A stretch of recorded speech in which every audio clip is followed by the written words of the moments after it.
এনসিপির কোনো স্থিরতা নাই।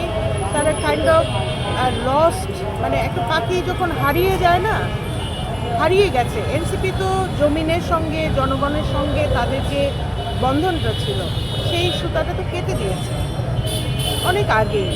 সেই যখন থেকে জাতীয় নাগরিক কমিটি তৈরি করলো, তখন থেকে সুতাটা ওরা কেটে দিয়েছে। ওরা ক্ষমতার কাছাকাছি থাকতে চেয়েছে। এখন কি হয়, জনগণের সমর্থন, ভালোবাসা এবং সাপোর্ট না থাকলে যেটা হয়, যারা কৌশল করবে তারা কৌশলের কারণে এনসিপিকে কাছে টেনেছে, আরেকটা কৌশলের কারণে এনসিপিকে ছুঁড়ে ফেলে দিয়েছে, তাই তো? এনসিপি এখন একা এতিমের মতো। আমি বলবো যে 10টা আসন দিয়েছে, এখন যদি বিএনপি ওদেরকে 20টা দেয়, ওরা তো বিএনপিতে চলে যাবে। ওদের সিচুয়েশনটা এখন এরকম হয়েছে।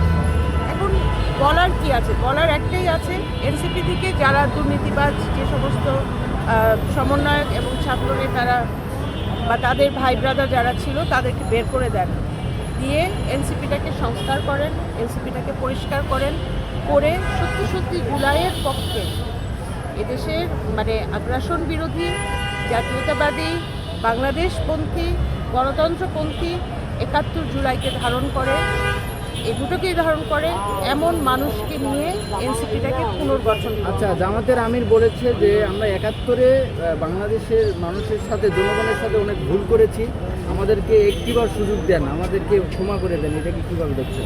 তা যদি ক্ষমাটা ঠিকঠাক মতো হতো তাহলে তো ক্ষমা করেই দিত, আবার বলতে হতো না। তার মানে কি, ক্ষমাটা ঠিকঠাক মতো হয় নাই।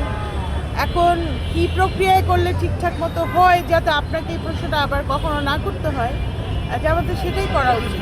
আর জামাতের আসলে কৌশল পরিহার করা, অতিরিক্ত কৌশলী হলে না মানুষ এখন এগুলো নিতে চায় না, মানে নিবেও না। কৌশল পরিহার করে সোজা সাপটা বাংলা ভাষায় কথা বলেন, কী ক্ষমতায় আসলে কীভাবে আমাদেরকে চালাবেন, কোন কাজটা করবেন, কোন কাজটা করবেন না। 71-এর প্রশ্নে এবারও তো 16ই ডিসেম্বরে ওনারা জাতীয় স্মৃতিসৌধে গেলেন না, যেতে পারতেন না। আচ্ছা, আরেকটা বিষয় জানতে চাই, জামাত কিন্তু সবসময় ভারত বিরোধিতা করে, ভারতের বিরুদ্ধে কথা বলে, কিন্তু রিসেন্টলি ডক্টর শফিকুর রহমান কিন্তু ভারতের সাথে গোপন একটি বৈঠক করেছে। এটাকে আপনি কীভাবে দেখছেন? এটা তো গোপনটা না, বৈঠকের কথা বলছেন, এমনও তো হতে পারে কোনো গোপন বৈঠক আসলে হয়ই নাই, হয়তো বা মিডিয়াতে আলোচনায় থাকার জন্যও বলতে পারে।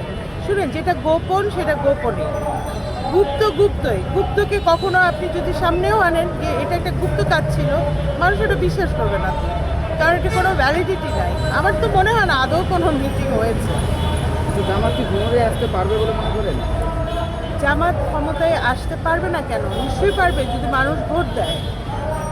এখন বলেন, প্রশ্নটা হচ্ছে মানুষকে ভোট দিবে কিনা। হ্যাঁ, জামাত যে ধরনের দল, জামাত ইসলামী আসলে কমিউনিস্ট পার্টির মতো একটা পার্টি, মানে বাবা জামাত করবে, মা করবে, মহিলা জামাতের মহিলা সংগঠন, ছেলেমেয়েরা জামাতের যে কিশোর দল আছে সেটা করবে, ছাত্র করবে।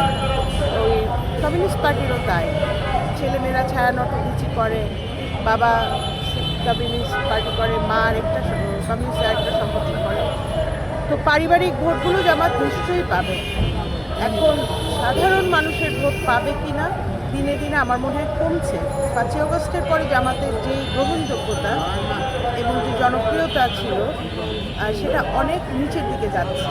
যদিও আমরা মিডিয়াতে দেখি যে অনেকটা কি পাচ্ছে, আমার মনে হয় না। যদি এখানেই যদি কথা বলেন, আমার মনে হয় সে ভোটটা কমছে ওনারা।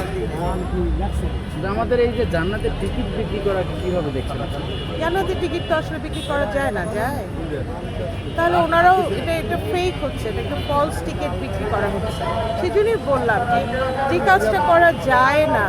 বাংলাদেশে আপনি কখনো শরিয়া ভিত্তিতে একটা দেশ চালাতে পারবেন? এই দেশের মানুষের একটা চরিত্র আছে না, এই দেশের মানুষের চরিত্রটা আপনি পাল্টাতে পারবেন না।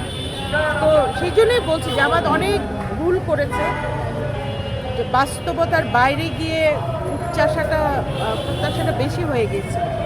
এখন ওনাদের উচিত এটাকে আবার বাস্তবতার ভিতরে নিয়ে আসা।